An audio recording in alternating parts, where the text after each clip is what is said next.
కూడా ఈరోజు కూడా ఆ రోజు ఇప్పుడే కాదు ఎప్పుడైనా కానీ విద్యా వైద్యం అనేది కూడా చాలా కూడా ముఖ్యమైనది.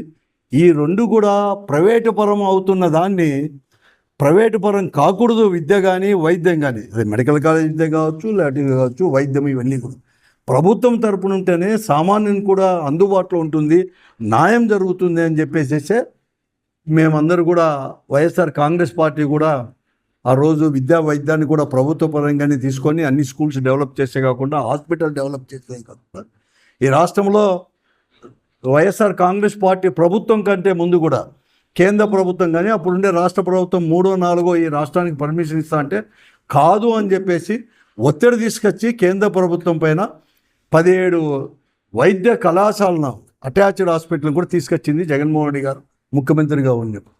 దానిలో 2023 అంటే కరోనా తర్వాత ఈ నిర్ణయం తీసుకొని కేవలం 2 సంవత్సరాల్లో 5 మెడికల్ కాలేజీలు అనేది కూడా పూర్తిగా కూడా దాన్ని ప్రారంభం చేశారు కూడా 23-24 అకాడమిక్ ఇయర్కి. ఒకటి వచ్చి పులివిందల అవన్నీ కూడా రెడీ అయిపోయేటప్పుడు ఈరోజు అన్నీ కూడా 10 మెడికల్ కాలేజీలను తీసుకొచ్చి దశల వారీగా కూడా ప్రైవేట్ పరం చేయడం చాలా అత్యంత దుర్మార్గమైనది. దీన్ని మేము వ్యతిరేకిస్తున్నాం. మేమే కాదు, ప్రజలందరూ కూడా వ్యతిరేకిస్తున్నారు. ఇది కేవలం వారికి దోచిపెట్టడానికి తప్ప మరోటి కాదు. వారికి కావాల్సింది కూడా ఈరోజు అంతగా చెప్తున్నారు కదా, పీపీపీ విధానం మేలు, దీన్ని మెయింటైన్ చేయలేని. మళ్ళీ ఈరోజు అమరావతి రాజధాని కూడా మీరు నెత్తిపైన వేసుకొని 1,00,000 కోట్ల అప్పు తీసుకొని వచ్చేసి రైతుల నుంచి భూమిని లాక్కొని మేము 5 సంవత్సరాలు కాదు 7 సంవత్సరాలనే కాకుండా 1,00,000 కోట్లు కూడా చాలదు అని చెప్పేసి మీ నెత్తిపైన వేసుకునేవాళ్ళు. ఈరోజు వైద్యం కావచ్చు, లేకపోతే ఎడ్యుకేషన్ కావచ్చు, మెడికల్ ఎడ్యుకేషన్ కావచ్చు, ఆ కాలేజీలను తీసుకోవడానికి ఎందుకు మీరు చేయకుండా రాజధాని కూడా మీరు పీపీపీ విధానంలో చేసినారు? ఏమన్నా దాన్ని నెత్తనేసుకునే వాళ్ళు దీన్ని కూడా నెత్తనేసుకోవాల్సిన అవసరం ఉంది కదా. కాబట్టి మేము వ్యతిరేకిస్తున్నాం.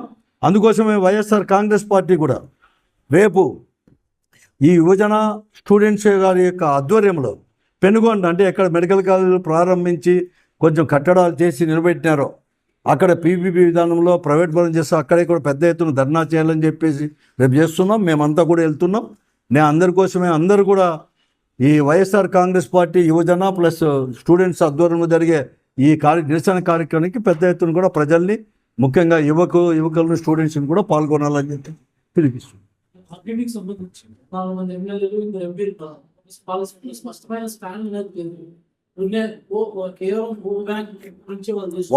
వాళ్ళు అక్కడ చెప్తున్నా కదా, నేను కళ్యాణ్ దుర్గులో చేస్తున్న అక్కడ వైఎస్ఆర్ కాంగ్రెస్ పార్టీ కానీ రంగయ్య నాయకత్వంలో చేస్తున్న దాన్నే అనేక రకాల దాన్ని నిలబెట్టాలని చెప్పేసి పాదయాత్ర అని చెప్పేసి అందుకు కూడా చేస్తుంది. అదేదో ఈ ప్రభుత్వం కాదు, ఇక్కడ ఈ జిల్లాలో ఉండే ప్రజాప్రతినిధులు, ఇప్పుడు స్థానికంగా ఉండే ప్రజాప్రతినిధులు వాళ్ళే.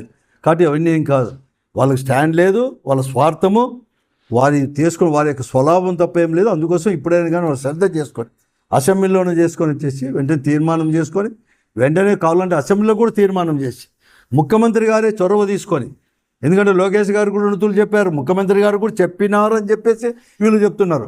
ఢిల్లీకి కూడా పోయి వచ్చినామన్నారు పార్లమెంటు సభ్యులను, తర్వాత రాష్ట్రంలో ఉండే పార్లమెంట్ సభ్యులతో పాటు జిల్లా ప్రజలు అన్నీ కూడా ఏం లేదు, పార్లమెంట్ కూడా అయిపోయింది, ఇంతవరకు రాలేదు, ఇదిగో అదిగో అని చెప్పేసి ఫ్రెష్గా చేసుకోమని చెప్పి ఇట్లా చెప్తూ కాలయాపన చేస్తున్నారు.